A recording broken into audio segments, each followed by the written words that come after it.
दुःख असावे तिळासारखे, आनंद असावा गुळासारखा आणि आपले संपूर्ण जीवन असावे तिळगुळासारखे. तुम्हा सर्वांना मकर संक्रांतीच्या, भोगीच्या, त्याचबरोबर हळदी कुंकवाच्या हार्दिक शुभेच्छा. हाय, हॅलो, नमस्कार. मी कोमल आणि स्वागत आहे तुमचं नाशिककर कोमल या यूट्यूब चॅनलवर. तर बघा, मकर संक्रांतीचा सण जवळ येऊ लागला आहे आणि तसतसं आपल्या प्रत्येक सवासणीच्या मनात प्रश्न तयार झाला असेल की ह्या वेळेस संक्रांतीला वाण म्हणून काय द्यायचं. तर आजच्या व्हिडिओमध्ये मी तुम्हाला कुंतीच्या वाणाची संपूर्ण माहिती देणार आहे, ज्यामध्ये कुंतीचं वाणाचं जे व्रत आहे ते किती वर्ष करतात, त्याचं उद्यापन कसं करतात, त्याची कहाणी काय आहे, याची सविस्तर माहिती आपण आजच्या व्हिडिओमध्ये बघणार आहोत. मकर संक्रांत झाली की रथसप्तमीपर्यंत सुवासिनी महिलांचा हळदी कुंकवाचा कार्यक्रम चालू असतो. आज हिच्या घरी हळदी कुंकू, उद्या तिच्या घरी हळदी कुंकू, असं घरी सुवासिनींना बोलून हळदी कुंकवाचा कार्यक्रम आपला चाललेला असतो. बघा, जसजसा काळ बदलत चालला आहे तसतसा हळदी कुंकू करण्याची पद्धत, वाण देण्याच्या पद्धती सर्व काही बदलत चाललेलं आहे. वाणाचे वेगवेगळे प्रकार आजकाल आपल्याला बाजारात सहज उपलब्ध होऊन जातात, पण त्यामध्येच एक फार पूर्वीपासून चालत आलेला वाणाचा प्रकार म्हणजे कुंतीचं वाण, ज्याच्या नावातच सर्व काही आहे. कदाचित तुम्ही कुंतीचं वाण हा शब्द ऐकलेला असेल किंवा ऐकलेला नसेल. कुंतीच्या वाणाचं व्रत केलं तर ते किती वर्ष करावं, त्याचं उद्यापन कसं करावं, त्याचप्रमाणे कुंतीचं वाण हे कोणाला दिलं पाहिजे याची माहिती आपण आजच्या व्हिडिओमध्ये बघणार आहोत. कारण असं म्हटलं जातं की सुवासिनीला आल्या जन्मात एकदा तरी कुंतीचं वाण हे मिळायलाच हवं. तर आपण जे मकर संक्रांतीच्या वेळेस हळदी कुंकवाचा कार्यक्रम करत असतो, तर तो हळदी कुंकवाचा कार्यक्रम का केला जातो, तर हा कार्यक्रम आपल्या पतीच्या उदंड आयुष्यासाठी, दीर्घ आयुष्यासाठी आपण करत असतो. तर महाभारताच्या अनेक कथा तुम्ही ऐकलेल्या असतील, त्यामध्ये कुंतीचं नाव देखील तुम्ही ऐकलेलं असेल. कुंतीचं वाण म्हणजे काय हे तुम्हाला सांगण्या अगोदर मी तुम्हाला कुंतीच्या वाणाची कथा सांगते, म्हणजेच तुम्हाला कुंतीचं वाण नेमकं काय असतं हे तुम्हाला कळेल. महाभारताच्या ऐकलेल्या कथांमध्ये तुम्ही कुंती आणि गांधारी हे नाव ऐकलेलं असेल. कुंती आणि गांधारी या दोघी जावा होत्या.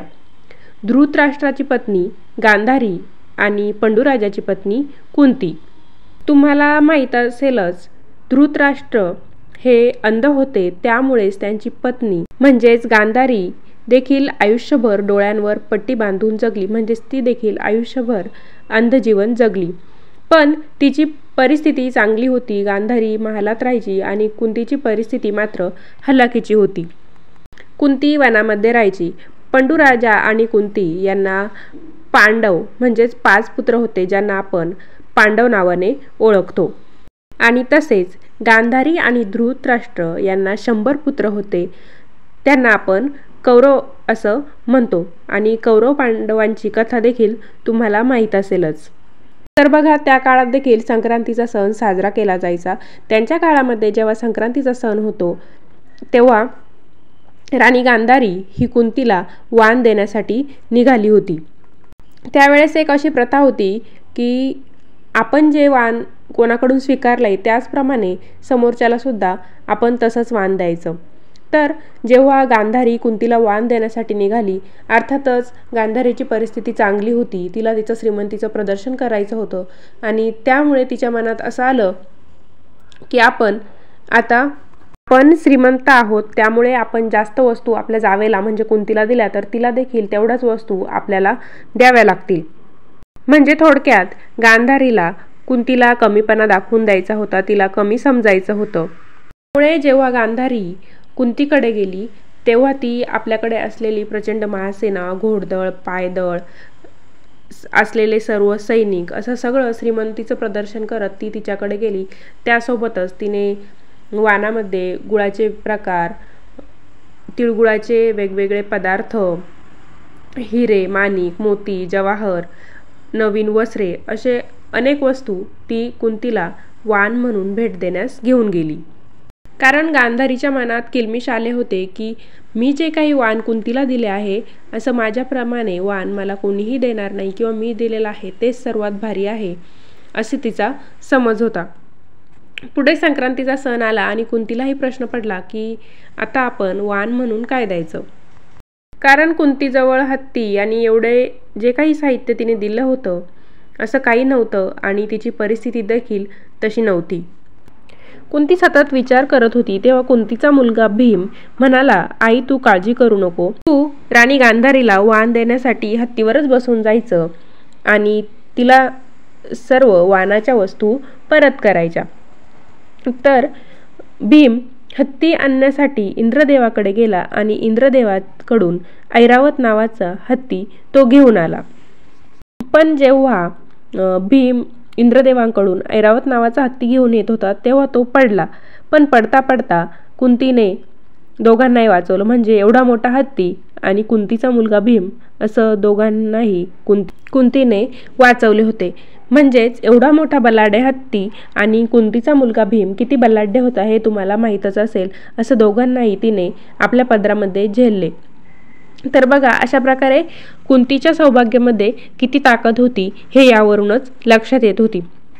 त्यानंतर कुंती देखील राणी गांधारीला वाण देण्यासाठी हत्तीवर बसून गेली. सोबत तिने अनेक तिळगुळाची मिठाई, गुळाचे प्रकार, दागिने, वस्त्र घेतले होते आणि तिने गांधारीला वाण म्हणून दिले. पण देताना कुंतीने राणी गांधारीला म्हणजे आपल्या जावेला तिने असं सांगितलं किंवा एक चांगला सल्ला दिला की हे जे काही वाण आपण देवाणघेवाण करत असतो हे एक सौभाग्याचे अलंकार आहेत जे आपण आपल्या पतीच्या दीर्घ आयुष्यासाठी करत असतो.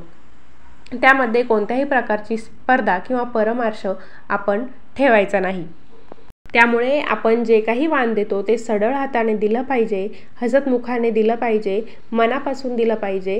जे काही करतो ते अंतःकरणापासून दिलं पाहिजे आणि स्वीकारलं पाहिजे.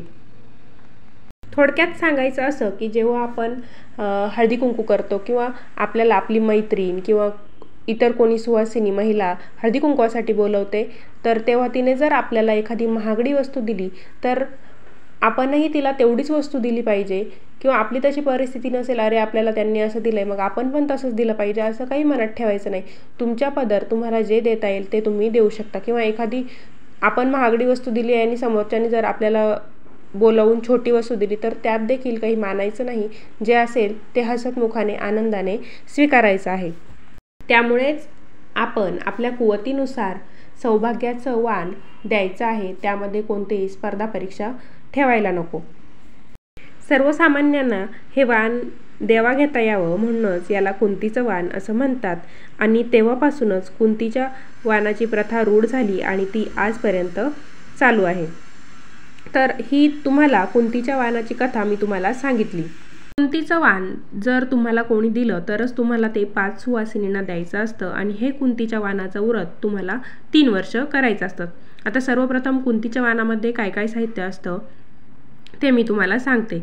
तर कुंतीच्या वाणामध्ये 1.25 किलो गूळ, 1.25 किलो तांदूळ, 1.25 किलो तीळ, 1.25 किलो कुंकू, 1.25 किलो हळद, तसेच लाल सुपारी, खारीक खोबरं, बदाम, ओटीचं साहित्य, काळ्या मण्याची सर, कुंकवाचा करंडा, सामानामध्ये ब्लाऊज पीस, लाल रंगाची साडी, पायात घालण्यासाठी जोडवे, त्याचबरोबर काचेच्या हिरव्या बांगड्या, नारळ.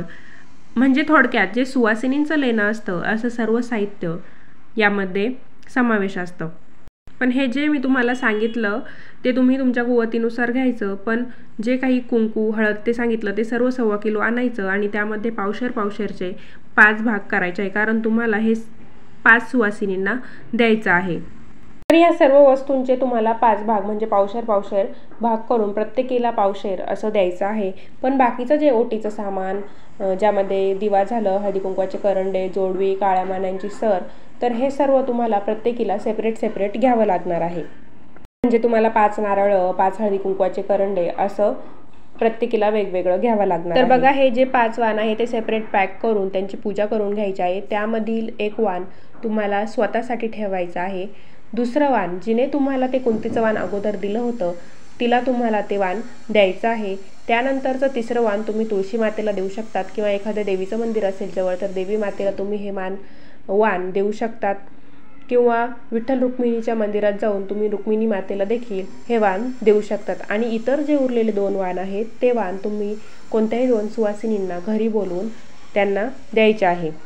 पण लक्षात ठेवा, जिने तुम्हाला हे वाण अगोदर दिलं होतं तिला वाण देताना तिने जेवढ्या वस्तू दिल्या होत्या त्यापैकी एखादी वस्तू तुम्हाला तिला एक्स्ट्रा द्यायची आहे। कारण जेव्हा गांधारीने कुंतीला वाण दिलं होतं तेव्हा ती म्हणाली होती की माझं मी दिलं आहे, तुम्हाला 6 पटीने दे।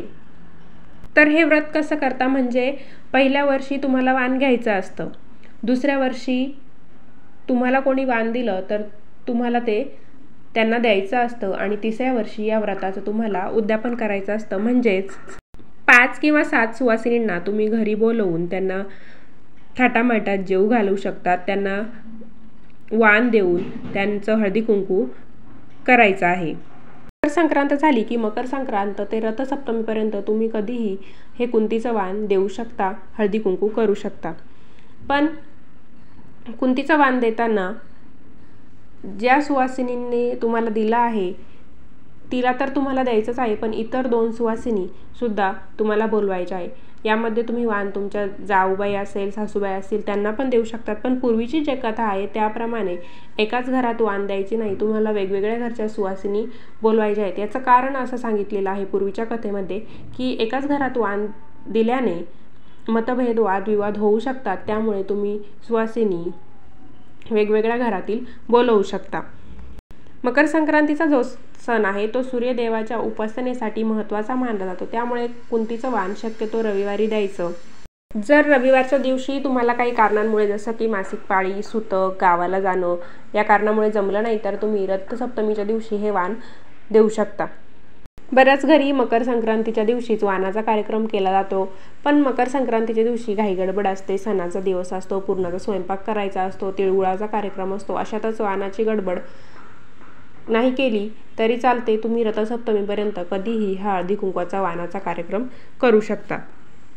फक्त एक लक्षात ठेवा, जेव्हा आपण हा वाणाचा कार्यक्रम करतो त्यामध्ये कोणत्याही स्पर्धा आपण करायची नाही, कारण या कुंतीच्या वाणाच्या कथेने आपल्याला ही शिकवण दिलेली आहे। तर व्हिडिओ असा होता, यामध्ये आपण कुंतीचं वाण म्हणजे काय, त्याची कथा काय, कुंतीच्या वाणामध्ये काय वस्तू असतात ही सर्व माहिती जाणून घेतलेली आहे। तर व्हिडिओ कसा वाटला तुम्हाला मला कमेंटद्वारे नक्कीच कळवा। कमेंटमध्ये ओम सूर्याय नमः असे लिहायला विसरू नका। पुन्हा भेटूया अशाच एका नवीन व्हिडिओसोबत। धन्यवाद।